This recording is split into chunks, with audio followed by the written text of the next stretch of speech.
You are about to discover how a 34-year-old former marketing manager in Portland built what I'm going to call the invisible B2B prompt agency model and made $47,000 in her first 6 months by selling something her clients didn't even know that they were buying. She never once mentioned artificial intelligence or ChatGPT or AI. She never used the word prompt. She didn't even describe herself as an AI consultant. What she did was reframe an entire invisible service into something enterprises were already desperate to pay for. And she's not alone. Right now, there are 200 people doing this same thing. And most of them are invisible to you because they don't operate in the AI space that you think they do.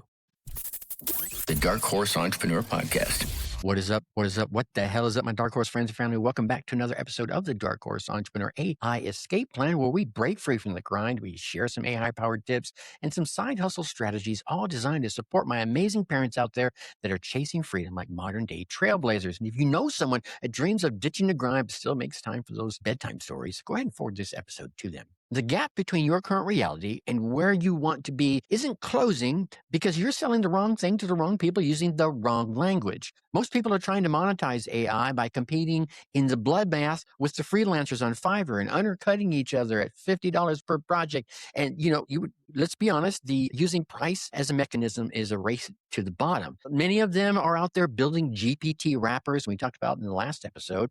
They're creating quote unquote AI tools and they're stuck in 2024 thinking. But the real money, the kind that comes with retainers, not as one-off projects, this real money exists in a completely different market. It exists where enterprises have problems that are so persistent and so expensive and so visible on their balance sheets that they're willing to pay 5 figures a month without flinching. Yeah. I have your attention now. Yeah. See, here's what most people don't understand. Enterprises don't buy AI. They never have.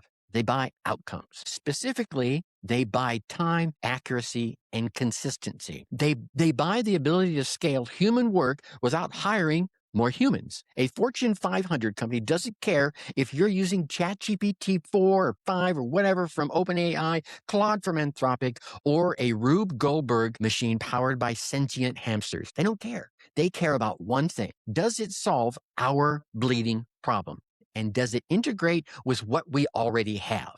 Now, this is where the invisible model lives. You're selling enterprise workflow automation. You're selling operational efficiency, and you're selling quote unquote custom API integrations that connect using existing tools that are already out there. Think things like Zapier, Make.com, or direct API calls into their Salesforce or HubSpot CRM in ways that saves their teams 15, 20, sometimes 30 hours per week. The fact that the engine running underneath is a carefully architected prompt workflow is completely irrelevant to them. They don't care. It's invisible. It's infrastructure. And they will pay you handsomely for it because they've already tried just about everything else. Now, let me be specific here on how this works, because specificity is where most side hustlers stumble, bumble, and fall and faceplant. Your client is going to be a mid-market SaaS company. They'll have, 80 employees. Their customer support team works about 60 hours per week, writing personalized email responses, right? Not copying and pasting templates, actually writing the responses. This is because their product is complex. Their customers are sophisticated, and a template-based response is going to tank their net promoter score. The team is burning out. The manager has requested a new hire, and it's been denied twice. The budget exists, not for hiring, but for tools and operational improvement. And this is where you step in. This is where you enter from stage left. You don't call yourself an AI prompt engineer. You don't say you're going to leverage GPT to automate email responses. You say something like this. I specialize in custom workflow automation. I'll build a system that ingests your customer support tickets, uses retrieval augmented generation to understand the context of your product from your internal documentation, and generates first draft responses that your team can then review and send in 30 seconds instead of 10 minutes. You'll cut response time by 80%. You'll reduce cognitive load on your team, and this will measurably improve your CSAT scores. You see what happened there? Did you hear that? Go ahead and hit that rewind button there about 30 seconds or so and re-listen to that, because you need to see what happens. You just described a prompt workflow without ever mentioning prompts. You spoke all in outcome language. You tied it to metrics they actually track and give a damn about. You made it visible and material. And notice, Net Promoter Score and CSAT. They aren't just buzzwords. They're the exact KPIs that SaaS operators are actually tracking in their RevOps dashboards. When you speak their language before they have to teach it to you, that is a sale just about half closed. The second layer of this model is that you're not selling projects. You're selling retainers. This is the invisible part that makes the entire model profitable. After you build the initial workflow, you don't just poof disappear. Your role becomes workflow optimization specialist or automation consultant. Titles that sound institutional, not like a freelancer. You charge, $2,500 to $5,000 per month to continuously improve their workflows. You monitor performance. You fine-tune the system based on new types of tickets that tend to emerge over time. You handle version updates when the underlying AI models change. You add new automations as their business evolves, as their product evolves. The monthly recurring revenue, your MRR, is what separates this model from every other AI side hustle that's out there. For the enterprise, this is a steal. They're getting what amounts to a part-time specialist without salary, without benefits, and without overhead. One client on a $3,000 monthly retainer is $36,000 per year of monthly recurring revenue. 3 clients is 6 figures. 5 clients, and you're in the $200K range. This is why a 34-year-old in Portland stopped looking for clients after 6 months. She had landed 2 enterprise retainers and was very selective about her capacity. But here's the catch, and this is where the floor is going to drop out. The enterprises that you're targeting, they're not going to find you on Twitter. They're not going to see your YouTube video ads about AI side hustles. They find you because you appear institutional. They find you because you've strategically positioned yourself in the spaces where their decision makers already exist. This means LinkedIn presence, but not the entrepreneur, he says with air quotes. It means belonging to industry associations. It means being quoted in industry publications. It means having a website that looks like a boutique consulting firm, not a freelancer's portfolio. And increasingly, it means being able to check boxes that enterprise procurement teams require, things like SOT 2 compliance, documented data handling practices, and an enterprise-grade security standards. Right? The last point is often the deciding factor when the company's legal team steps in to get involved. And when you're not prepared for that conversation, well, that deal is going to die right there on the vine. This requires front-loading work that doesn't immediately pay. You need to build credibility first so that you can monetize it. You know what stops most people from building something online? Not talent, not ideas, not even money. It's friction.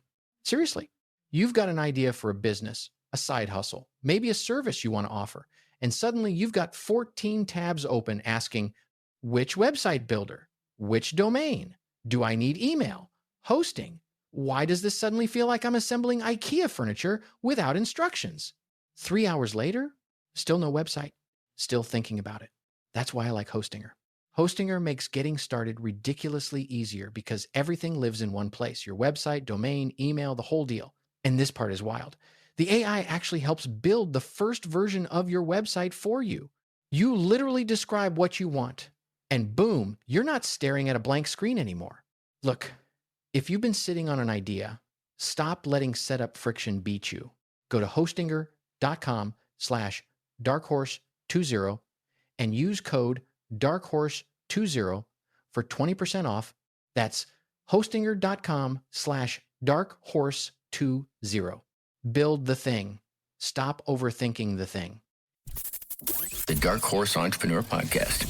Most side hustlers, they're going to skip this step because they want the money now. And I get that. They're going to go out there and they're going to build a Fiverr profile and they're going to start building. They're going to go on Upwork and start building. But the invisible model requires you to be patient, to be strategic, because you're building a consulting brand. You're not a freelance gig account. The genuinely shareable mechanism here I think, is this. Enterprises have a workflow optimization bucket that sits separately from the hiring bucket on the spreadsheets. And they also have a software purchasing bucket. This bucket is almost always underspent because it's hard to know what to spend on it. They don't have all their projects predefined. Most of them don't. But once you show them what's possible, once you demonstrate that you can quantifiably reduce hours on a specific repetitive process, they'll spend this budget probably aggressively. And at this point, you're not competing with all the other AI consultants out there. You're competing with the alternative of hiring another employee.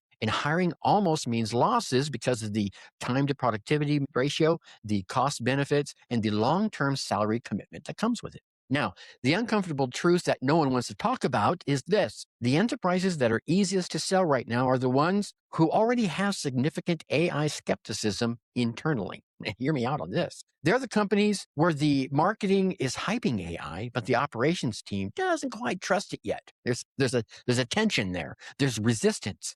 They need proof that it works within their specific context before they're going to go all in. This, my friend, is your entry point. You come in as a translator, the person who understands both the potential and the legitimate concerns. You deliver a small scoped workflow automation as proof of concept. It works, and then it hits metrics. Suddenly, the operation team becomes your best advocate because you've solved the problem without making them feel like they're being replaced by a machine. And then here's where the moral compass can get a little tricky. You're building systems that will eventually eliminate some of those jobs. Not immediately, not obviously, but over time, as the workflows improve and you add more automations and more integrations, the need for certain roles will diminish. You might be facilitating the very displacement that triggered your client's resistance in the first place. You're not being deceptive about it. The outcome is real and it's valuable for the company. But you're aware of something your client might not fully want to come to grips with, might not fully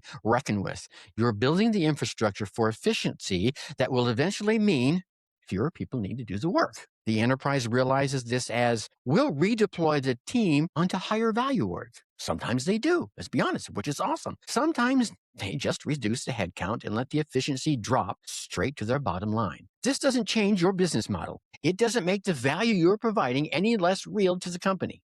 But it does mean you're building something that has consequences you can't fully control once it's deployed. And this is the invisible part that no one talks about when they're promoting AI side hustles. You're not just automating work. You're participating in workforce transformation. The fact that you're framing it as workflow optimization doesn't change that reality. It just makes it invisible to yourself and to your clients, okay? So where does this leave you? If you're motivated by income, if you want to build something that pays well and scales predictably, this model works. If you're motivated by impact means I help humans, then you need to be honest about what impact means in this context. It might mean helping a company operate more efficiently, which has real value. It might also mean that that person who is spending 60 hours per week on email responses gets let go 6 months from now. Both things can be true simultaneously. The model is invisible because nobody talks about this part. The marketing emphasizes the upside for the enterprise. The side hustle narrative emphasizes the upside for you. But there's a human cost distributed across people whose jobs are being made more efficient. You can build this business. You absolutely can. The economics work. The market is real. The enterprises are out there waiting for someone just like you. Just don't pretend it's going to be cost less. Okay. The invisible business isn't invisible because of the technology. It's invisible because many of us just choose not to see it. And if you're ready to break free from the freelancer trap and build a real consulting business that works around your family schedule, go ahead and jump over on the AI Escape Plan newsletter. It can be your roadmap. It's designed specifically for my burgeoning entrepreneurs, my parent entrepreneurs who are ready to break free from the 9-to-5 grind.